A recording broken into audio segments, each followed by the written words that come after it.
राष्ट्रीय स्वयंसेवक संघ की ये परंपरा है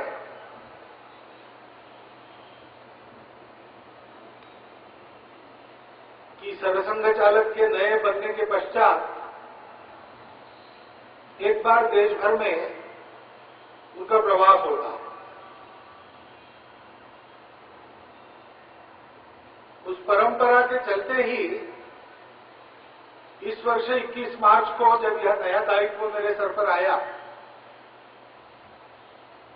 तब संघ की प्रतिनिधि सभा द्वारा यह तय किया गया कि देश के प्रमुख 25-27 शहरों में जाकर सब अपने कार्यकर्ता बंधुओं से मिला जाए,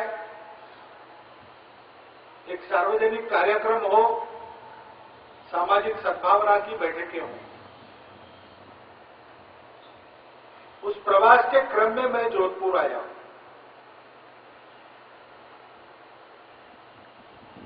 राष्ट्रीय स्वयंसेवक संघ का काम तो बहुत पुराना है। मार्गदर्शन करने की बात कही गई, लेकिन मार्गदर्शन भरपूर हो चुका है और हो रहा है। अब काम को करने की आवश्यकता है।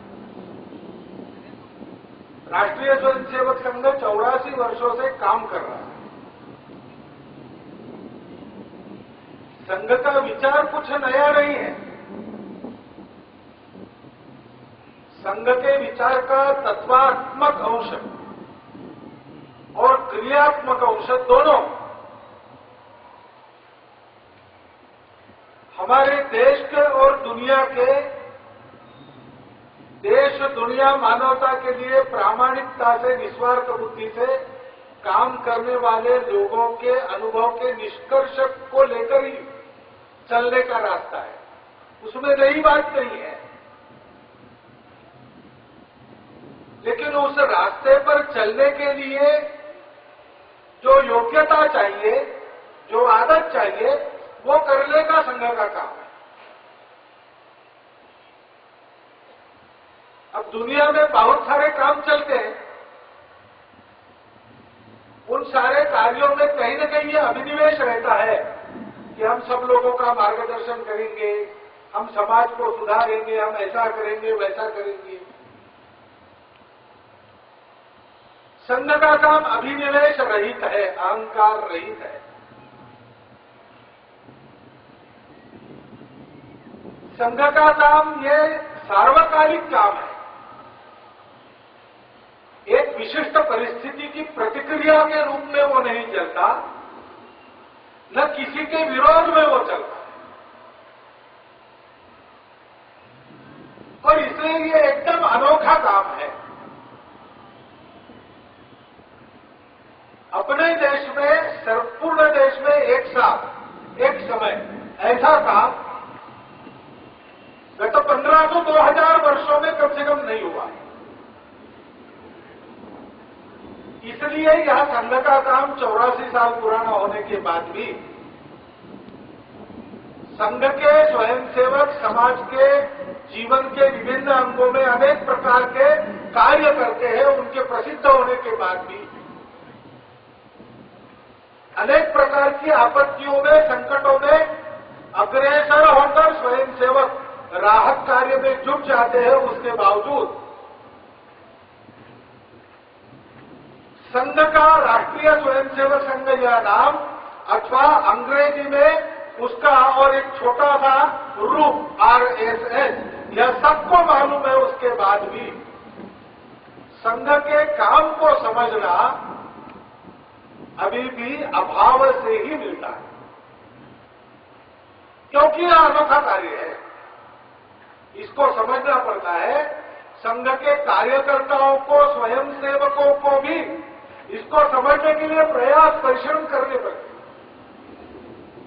क्योंकि इसके जैसा दूसरा नहीं। मनुष्य कोई नई चीज सीखता है तो उसको सिखाने का या उसके सीखने का तरीका सुप्रसिद्ध है, शास्त्रपूत है। अंग्रेजी में कहते हैं फ्रॉम नोन टू अननोन। जो मालूम नहीं, जो मालूम है उसके ऊपर से जो मालूम नहीं उसको जानो। लेकिन जो चीज मालूम नहीं और उसके जैसी दूसरी कोई नहीं, उसको जानने के लिए उसके जैसी चीज जो जानी हुई है क्या से लाए? गगनम गगनाकारम, आसमान कैसे है? तो आसमान को जानने के लिए आसमान जैसी दूसरी चीजें ही नहीं है। From known to no unknown कैसे जानेंगे? गगन के जैसा गगन है, गगनम गगनाकारम, सागरम सागरोपमा, सागर सागर जैसा है। Ram Ravan your Yuddham, Ram Ravan your युद्ध, राम और रावण का युद्ध कैसे हुआ था? उसके जैसा वही हुआ था, दूसरा नहीं है। और समझाने के लिए शब्दों का उपयोग किया जाए, पुस्तकों का उपयोग किया जाए, फिर भी कुछ बातें ऐसी होती है जो अनुभव की बातें होती है, अनुभव लिए बिना समझने में नहीं आती। एक अंधा व्यक्ति बैठा था, उसके पास से उसका दोस्त कहीं जा रहा था। उस अंधे व्यक्ति ने अपने मित्र को पूछा, कहां से आ रहे हो? उसने कहा, भोजन करके आ रहा हूं। तो अंधे ने पूछ लिया, भोजन में क्या खाया? उसने कहा, मैंने खीर खाई। अंधे ने कहा, खीर खीर कैसे होती है? उसने कहा, अभी खीर मालूम नहीं। तो बोले, नहीं, कभी खाई नहीं, बताओ कैसे होती है? उसके बाद खीर होती है, अरे भाई मालूम, दूध जैसी सफेद सफेद। तो बोले, दूध तो मैंने पिया है, लेकिन ये सफेद क्या होता है? अब अंधे को बेचारों को सफेद कैसा समझाए? उसने कहा, सफेद मालूम नहीं। अरे भाई, कौवा काला होता है, बगुला सफेद होता है। तो बोले, मुझे कौवा भी मालूम नहीं और बगुला भी मालूम नहीं, वो सफेद कैसे होता है और काला कैसे होता है मैं क्या जानूं, समझाओ। तो मित्र को लगा कि इसके प्रश्नों का तो कभी अंत ही नहीं होगा, इसलिए उसने अपना हाथ उसके सामने कर दिया, ऐसा आकार करके कि देख लो भाई, इस हाथ को हाथ लगा के देख लो, बगुला ऐसे होता है। तो अंधे ने खूब चारों ओर से हाथ लगाकर उसके हाथ को देख लिया। फिर अगला प्रश्न पूछा कि इतनी टेढ़ी खीर तुमने खाई, तुम्हारे गले में नहीं फंसी? अब अंधे को कैसे समझाए खीर कैसे होती? चीनी की मिठास पर भाषण दिए जा सकते हैं, पुस्तक लिखे जा सकते हैं, लेकिन समझ में कैसे आवे? एक चम्मच चीनी खा लो तो भाषणों की भी जरूरत नहीं, किताब की भी जरूरत। ऐसे संघ तो संघ के अंदर आकर रहकर अनुभव लेकर समझने की चीज है, परंतु अनुभव लेने के लिए भी कुछ न कुछ परिचय होना आवश्यक है। मैं आपके सामने उतना परिचय मात्र ऐसे भाषण में रखने वाला हूं। मैंने कहा, संघ का काम प्रतिक्रियात्मक नहीं है, अहंकार रहित है और इसलिए स्वार्थ रहित है। संघ का नाम बड़ा करने के लिए संघ का काम नहीं चलता। संघ का काम ये हमारी आपकी व्यक्तिगत अपने देश के भाग्योदय के लिए आवश्यक और दुनिया को नई सुख शांति की राह मिले इसलिए अनिवार्य शर्त के रूप में चलने वाला कार्य है। अपने देश में लोग जब सोचते हैं तब छोटी बात नहीं सोचते। हमारे देश में स्वार्थ सोचने की परंपरा नहीं है, सर्वे भी सुखिनः सन्तु वाला हमारा देश है। और इसलिए हमारे देश के लोग अगर सोचने बैठ जाते तो एकदम मानवता की बात करते। आज उस मानवता की स्थिति क्या है? बहुत सारे संकट। आज सब लोगों के मन में, चिंतक लोगों के मन में सबसे भयानक संकट पर्यावरण का है। मालदीव के लोगों ने उसका विचार करने के लिए और दुनिया का आकर्षण करने के लिए सागर के तलहटी में जाकर बैठे। नेपाल के लोगों ने हिमालय की चोटी के पास बैठक की। अभी कोपेनहेगन में इतना बड़ा सम्मेलन दुनिया भर के नेताओं का हुआ उस समस्या को लेकर, और उस समस्या पर अगर काबू नहीं पा लिया तो आज ही लोग भविष्यवाणी कर रहे हैं कि 21 दिसंबर 2012 के बाद दुनिया रहेगी ही नहीं। सब कुछ खराब हो रहा है। कारण क्या है? कारण है प्रकृति से अपने आप को अलग मानकर, प्रकृति को जीतकर प्रकृति का शोषण करना सिखाने वाला जीवन का तरीका। ये सब लोग मानते हैं। दुनिया भर में मानते हैं। दुनिया भर के राज्य प्रमुख, हमारे देश के भी प्रधानमंत्री, पर्यावरण मंत्री ये अनेक बार कह चुके हैं कि इस पर्यावरण का संकट का मुकाबला अगर करना है तो जीवन शैली बदलनी चाहिए। प्रकृति का मित्र बनकर, प्रकृति का अंग बनकर जीना सिखाने वाला तरीका अपनाना चाहिए। प्रकृति को जीतना नहीं है, प्रकृति के साथ रहना है, उसका शोषण नहीं करना है, उसका दोहन करना है। अब ये तरीका किसके पास है दुनिया में? दुनिया में ये तरीका और किसी के पास नहीं, ये केवल भारत के पास है। क्योंकि भारत के परंपरागत सांस्कृतिक विचार में ही केवल ये बात है कि हम सब लोग सारे सृष्टि के अंग हैं।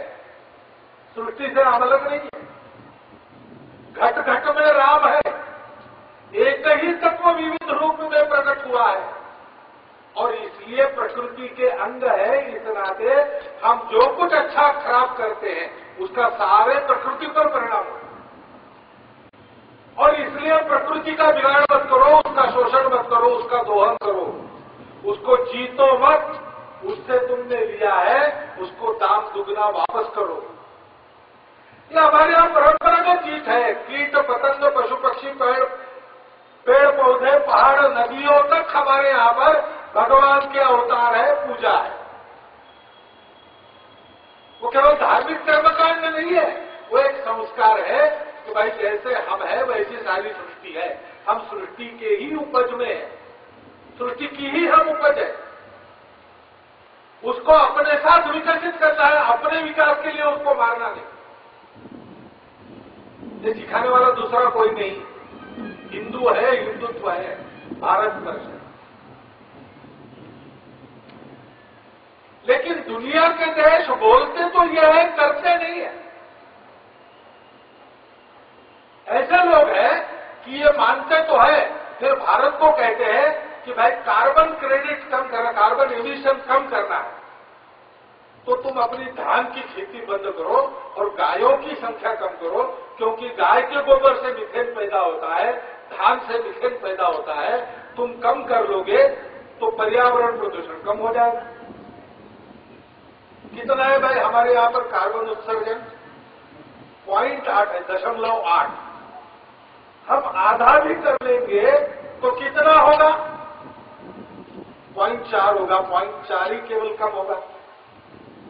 आपकी जो फैक्ट्रियां चलती है, नए नए विषैले पदार्थ उत्पन्न करके आप समुद्र के पानी में, नदियों की पानी में जो बहा देते हैं, अपने देश में आणविक पदार्थों का उपयोग करके जो कचरा बनता है वह उत्सर्जन करने वाला कचरा, किरणों का उत्सर्जन करने वाला सारी दुनिया में फेंकने की जगह ढूंढ ढूंढ कर आप फेंकते हैं। उसके कारण जो उत्सर्जन होता है वो कितना होता है? वो 60 होता है।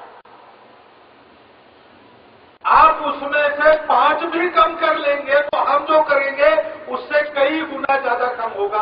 आप हमको क्यों उपदेश कर रहे हैं? गाय और धान को कम करने का उपदेश कर रहे हैं। पहले खुद देखो, खुद नहीं देखते, हम पर लादने का प्रयास करते हैं। क्यों? इसलिए कि स्वार्थ है।